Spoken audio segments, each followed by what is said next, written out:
How to Stay Invisible. Chapter 15. Raymond was up before the sun rose the next morning and had already dressed for school and brushed his teeth when Hank stretched and sauntered out of the camp. Raymond gave Rosie the last of her medicine and rechecked that he had everything in his book bag. He didn't know why, but he felt nervous to return to school. Nothing had really changed, but he felt exposed somehow and in danger of being found out. He still didn't know who had given him the $5, and the thought made him anxious all over again. He walked the tree line to the bus lot early and watched as teachers parked and let themselves into the building. When the first bus pulled in, Raymond waited until everyone had unloaded and the bus was pulling away before he stepped out of the woods and followed the crowd into the cafeteria. He was almost finished eating his eggs and had already tucked the biscuit away for Rosie when Harlan joined him. He was wearing a brand new racing t-shirt and was grinning from ear to ear. "Hey, Ray!" "Hey, Harlan," Raymond smiled. He couldn't help but admit to himself that he had missed Harlan over the break. "Did you have a good Christmas?" "I sure did. My gran pulled out all the stops. I wasn't sure if she would on account of still being pretty mad at me about getting suspended. But she sure surprised me. Cooked up a big dinner with ham, cornbread, and gravy." Harlan closed his eyes, remembering the meal. "That sounds really nice, Harlan," Raymond said. "Sure was." Then he lowered his voice and said, "We drove out to see my mom, too. She was happy to see us. Said she might be getting out by next Christmas, ahead of schedule and everything." "That's great," Raymond said, and he was genuinely happy for his friend. He wanted to tell Harlan about Rosie getting hurt and Stiggs and even Hank, but he knew he couldn't. What Raymond had thought would be the worst Christmas of his life had turned out to be the best one. So instead, he asked Harlan questions about his break and let Harlan recount each day, taking breaths between mouthfuls of eggs and grits. They began learning about ecosystems and science, and Raymond really enjoyed listening to Mr. Rosen's talk. "There are all kinds of wild animals that live right here in our backyard, but we rarely see them. Why is that?" "Because we don't live in the woods," Joseph Banker called out, and everyone laughed. Raymond looked down at the table, trying to become invisible. "Yes," said Mr. Rosen, "partly, but we don't see them because they don't want to be seen. We aren't part of their ecosystem, so we might pass right by them without even noticing. If you see an animal like a coyote or a bobcat around here, it's usually because they want you to see them." Mr. Rosen explained that coyotes were apex predators, but they were also scavengers, which makes them very adaptable. In some areas, coyote populations have been greatly diminished by killing and trapping. Humans sometimes think coyotes are bad, but really, they're just playing their part and doing what comes naturally. Things only get messed up when we start interfering. Raymond couldn't help but think about Hank. Raymond wondered if there were other coyotes in the woods that he couldn't see. He wondered if they saw him. The thought made him shudder. Lexi looked over. "Are you cold?" she asked. "What? No, oh no, I'm okay," said Raymond. Mr. Rosen asked the class to read the chapter on ecosystems and take notes. Raymond worked quietly, wondering what Hank and Rosie were up to. In English class, Miss Marcus had everyone write a New Year's resolution instead of answering the question of the day. Raymond wrote that his resolution was to spend more time fishing with his new friend, Stiggs. Miss Marcus walked around the room making comments about each resolution. When she read Raymond's, her smile turned down, and she stared at Raymond. She opened her mouth to say something, but then closed it again and moved to the next person. Raymond looked at his paper. Maybe Miss Marcus didn't like fishing, he thought. She collected the theme essays and gave them a news article to read about New Year's resolutions. The rest of the day went on without incident. They had endurance training in gym, and by the time Raymond made it to art, he was drenched in sweat. The nervous feeling Raymond had that morning abated as the day went on and disappeared entirely while he listened to Harlan prattle on in art. Did you know that a coyote is an apex specimen? Harlan asked. They were sketching portraits of each other, and Harlan and Raymond were partners. Raymond was finding it difficult to sketch someone who wouldn't stop moving. That means, Harlan went on, that they are very important to their ecosystems. Without them, everything gets all messed up. I think it's apex predator, Raymond said, trying to concentrate. Stop moving, will you? After class, Raymond waited with Harlan until his bus came. He pulled a small wooden car that he had carved out of his book bag and handed it to Harlan. Happy birthday, he said. I didn't know exactly what day it was, but you said it was in January. Harlan held the small car with both hands, quietly turning it over. It isn't much, said Raymond, feeling embarrassed. It's great, Harlan said. And for one horrifying second, Raymond thought Harlan was going to cry. Then he cleared his throat and added, Thanks, man. Raymond smiled. The bus pulled in and the door swung open for kids to climb on. See you tomorrow, Raymond said. See you tomorrow, buddy, Harlan called and climbed into the bus. Raymond slipped into the woods as the bus drove away. The next day, Mr. Rosen reminded the students about the approaching science fair. The class had started talking about the scientific process before the break, and they would be putting their efforts to work. Raymond groaned. He had forgotten all about the project. You may work in pairs or on your own. The choice is yours. I will need you to submit your ideas to me by the end of the week. Raymond thumbed through one of the manuals on his desk, wondering what he would be able to complete in just a few short weeks. Mr. Rosen was supplying the science boards and was giving them some time in class, but most of the work would need to be completed outside of the classroom. Do you have a partner yet? Lexi asked. After a few seconds with no response, she tried again. Raymond, do you have a partner yet? Raymond hadn't realized she was talking to him. Me? He said. No. Why? Do you want to be my partner? He had figured he would be working alone as he usually did. Lexi smiled. Sure. I mean, only if you want to. You are way better at science than I am, so I probably wouldn't be the best choice. No, Raymond said. I mean, yes. I'll be your partner, he added quickly. Do you have any ideas? I haven't really thought about it much. Just one, but it might be silly. My dad's a dentist, and I was thinking about doing something with teeth. I love teeth, Raymond said, and then realizing that I love teeth probably wasn't something that normal people say, he said. I mean, that's a great idea. What were you thinking? He shook his head. Get it together, Raymond, he thought. Lexi giggled.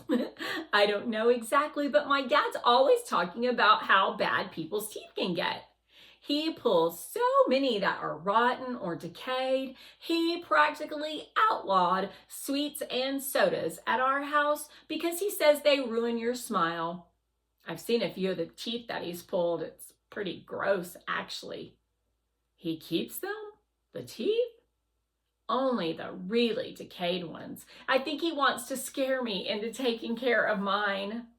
Well, you obviously take care of yours, said Raymond, and he felt his cheeks grow warm. The two spent the rest of the period talking about the different experiments they might do. They turned in their proposal at the end of class and made a plan to meet in the library the next day to get the rest of the project planned out. "Bye, Raymond," Lexi said. Before Raymond could answer, Joseph shoved into him, knocking him into a chair. "Watch it," Joseph growled and stormed past him. "Hey, Lexi, wait up," he said in an entirely different tone.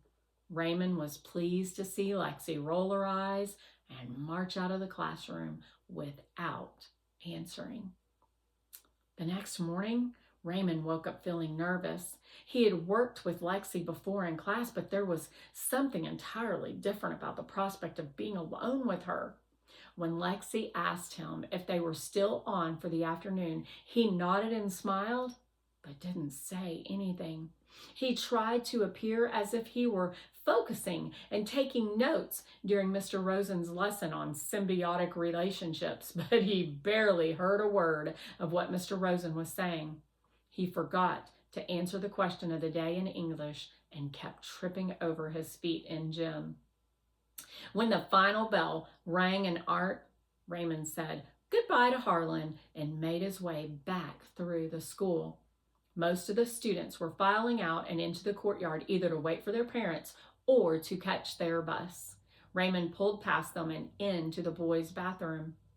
Thankfully, it was empty. He looked in the mirror and ran his fingers through his hair. The sun had lightened his sandy blonde waves, which had now grown past his ears. He brushed his hair back, trying to undo the knots with his fingers. He sniffed himself. "Get it together," he told his reflection. He splashed some water on his face and pulled the brown paper towels from the holder and dried off. "She's just a friend." He walked out the door and made his way to the library. He looked around but didn't see Rosie right away. He thought that maybe she had stood him up. Then he spotted her red hair. She was sitting at a table over in the corner of the library. Raymond walked over to the table and took the seat opposite her. "Hey, Raymond," she said cheerfully. "I almost thought you weren't going to make it." Raymond smiled. He felt more relaxed now that he was actually there. "I checked out all the books on teeth that I could find, but there aren't that many. I asked my dad if we could use some of the teeth he pulls, and he said we could. I think we should use the clean ones, though, to keep it controlled." They had decided to do an experiment on decay.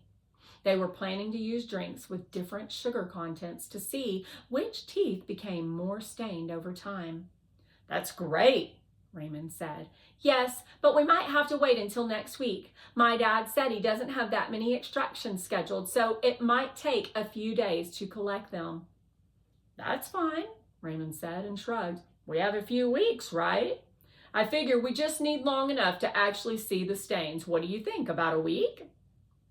They were going to drop the teeth into containers with the drinks and monitor them each day.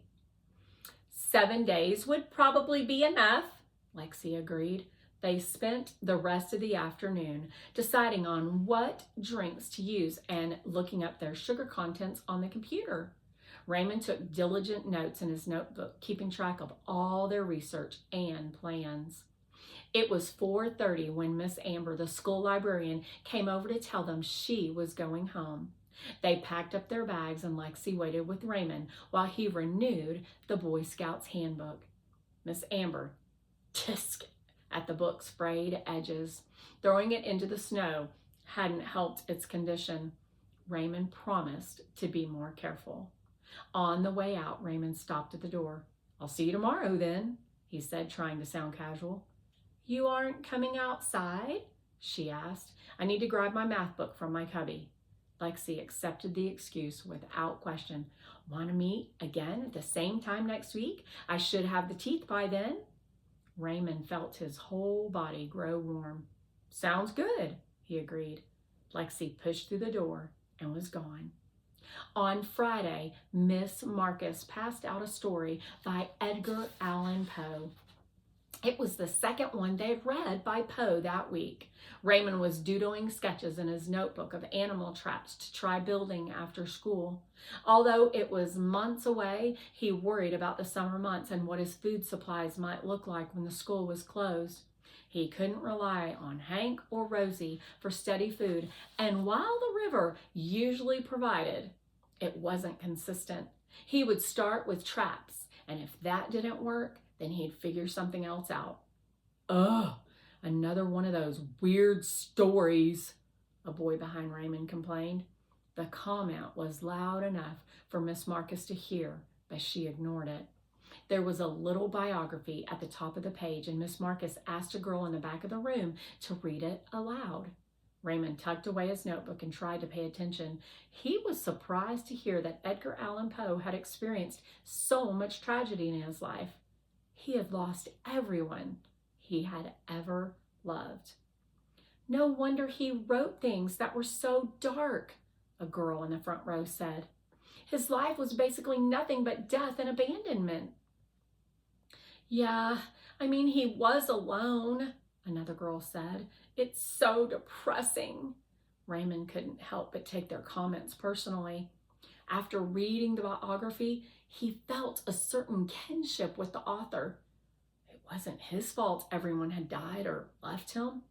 Miss Marcus listened quietly and then said, "Sometimes there are worse things than being alone." Raymond looked at his teacher. Stiggs had said the exact same thing to him. There was a sadness on Miss Marcus's face as she began reading aloud, but soon all thoughts of Stiggs and Miss Marcus and animal traps melted away as Raymond became totally absorbed by the words in front of him. At the end of class, Miss Marcus passed out copies of the poem Annabel Lee, also written by Poe, and told them to annotate it for homework. Raymond groaned with the rest of the class. More homework. His homework load had reached an all-time high, and he stayed huddled up by the fire each night, working until nightfall. It had been a sunny but cold week back to school, and Raymond hadn't been able to go fishing. He had gone to sleep hungry, and even with his coat, fur hat, and sleeping bag, he struggled to keep from shivering. Homework would just have to wait today. "Let's set a trap," Raymond announced to Hank and Rosie when he got back to the hollow that afternoon. Raymond walked along the creek in search of large rocks. On the survival show he had watched with his father, a lot of the contestants set their own traps. But it was so long ago that he'd seen the show, and he'd never actually done it on his own, so he couldn't really remember all the instructions. But he remembered the overall gist, so he figured couldn't hurt to try. His plan was to prop up a heavy rock using sticks, place bait beneath it, and hope an animal would knock the rock over when they went for the bait.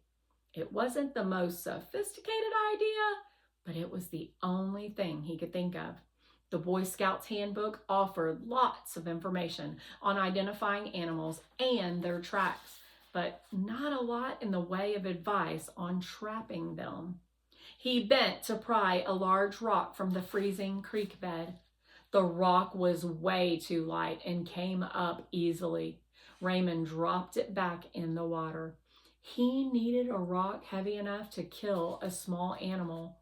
Finally, he found a large, flat rock that he thought must weigh around 25 pounds. He pried it from the water and slung it up on dry land.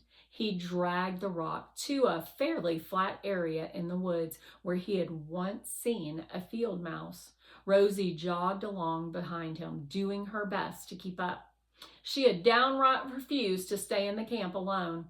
Hank had come along at first, but quickly lost interest and started chasing squirrels. "Hey, we'll take one of those," Raymond yelled after him. He pulled his prepared sticks from his back pocket. He had 3 main sticks and 1 small toggle, all lightweight, but sturdy enough to hold up a rock.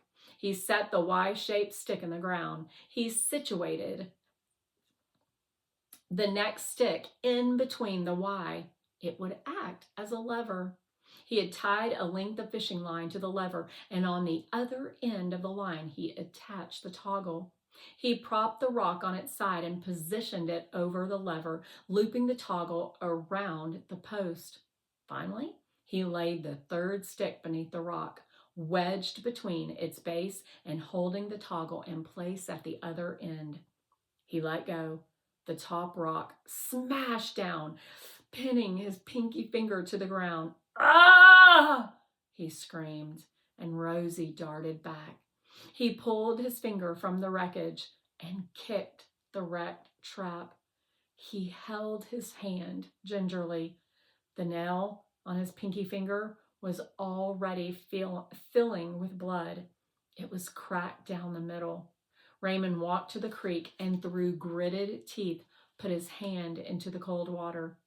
Even in the cold water, his finger pulsed with heat.